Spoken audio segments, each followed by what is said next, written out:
2026 সাল কি আরেক যুদ্ধের বছর হতে যাচ্ছে? ইরানে হামলা চালাতে যুক্তরাষ্ট্র ইসরায়েল কি চূড়ান্ত সিদ্ধান্ত নিয়েই ফেলল?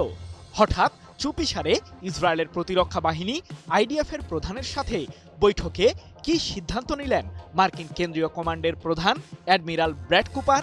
তাহলে কি যুক্তরাষ্ট্রের বিমানবাহী রণতরী মধ্যপ্রাচ্যে চলে এসেছে?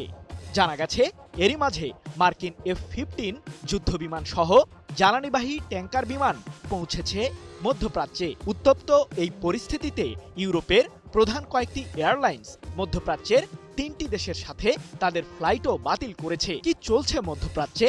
ইরান কি ইসরায়েলের ফাঁদে পা দেবে?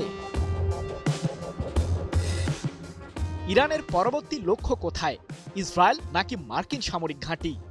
এই প্রশ্নগুলোই এখন আন্তর্জাতিক রাজনীতির টেবিলে ঘুরপাক খাচ্ছে।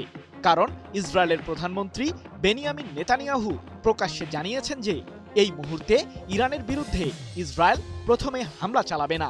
তবে তেহরান যদি তেল আবিবকে লক্ষ্য করে হামলা চালায় তাহলে পাল্টা জবাবে ইরানের মুখোমুখি হবে ইসরায়েলের সামরিক বাহিনী। এদিকে মধ্যপ্রাচ্য অভিমুখে মার্কিন বিমানবাহী রণতরী ইউএসএস আব্রাহাম লিঙ্কন আশাকে কেন্দ্র করে তৈরি রয়েছে ইরানও। আয়াতুল্লাহ আলী খামেনির দেশটি হুঁশিয়ারি দিয়ে জানিয়েছে সেই রণতরী থেকে ইরানে যুক্তরাষ্ট্র আক্রমণ চালালেই মধ্যপ্রাচ্যের সকল মার্কিন সামরিক ঘাঁটিকে প্রধান লক্ষ্যবস্তু বানাবে ইরানের মিসাইল। কিন্তু তারপরও প্রশ্ন থেকেই যায়, লোকচক্ষুর আড়ালে বৈঠকে কি সিদ্ধান্ত নিল ইসরায়েল যুক্তরাষ্ট্র? ইহুদিবাদীদের প্রতিটি পদক্ষেপের দিকে তীক্ষ্ণ নজর দিয়েছে ইরানের গোয়েন্দারা।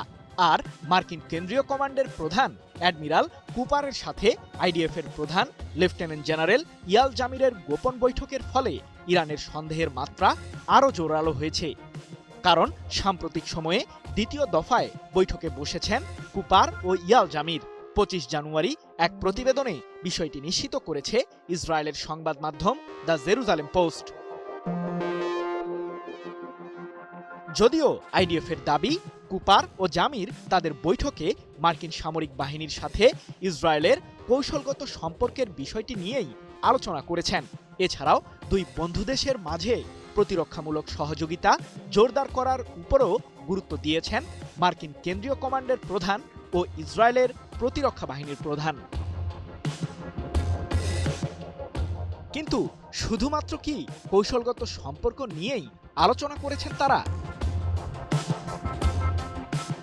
ইরানের সম্ভাব্য হামলা থেকে ইসরায়েলকে রক্ষা করতে থার্ড ও প্যাট্রিয়ট মডেলের এয়ার ডিফেন্স সিস্টেম সম্প্রতি দেশটিকে দিয়েছে যুক্তরাষ্ট্র, এমন তথ্যই জানা গেছে।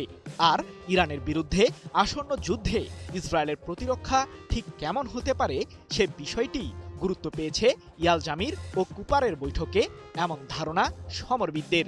হিরন আরও মিনারেল ওয়াটার মাত্র 50 পয়সায় প্রতি লিটার। অন্যদিকে ইরানের বিরুদ্ধে সামরিক পদক্ষেপ নিতে দেশটির দিকে এগিয়ে চলেছে মার্কিন বিমানবাহী রণতরী ইউএসএস আব্রাহাম লিঙ্কন। তবে ঠিক কবে সেটি পারস্য উপসাগরে পৌঁছাতে পারে সে বিষয়টি গোপন রেখেছে মার্কিন কেন্দ্রীয় কমান্ড।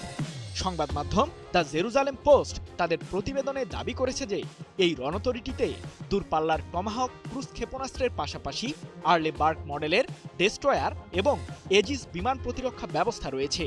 আরও আছে F-35 ও EA-180 গ্রোলার্সের মতো বিভিন্ন মডেলের কয়েক ডজন যুদ্ধবিমান, যা ইরানের বিরুদ্ধে হামলা চালানোর পাশাপাশি ইসরায়েলকে রক্ষা করতেও ব্যবহৃত হবে। সৃজন মাহমুদ, নিউজ 24।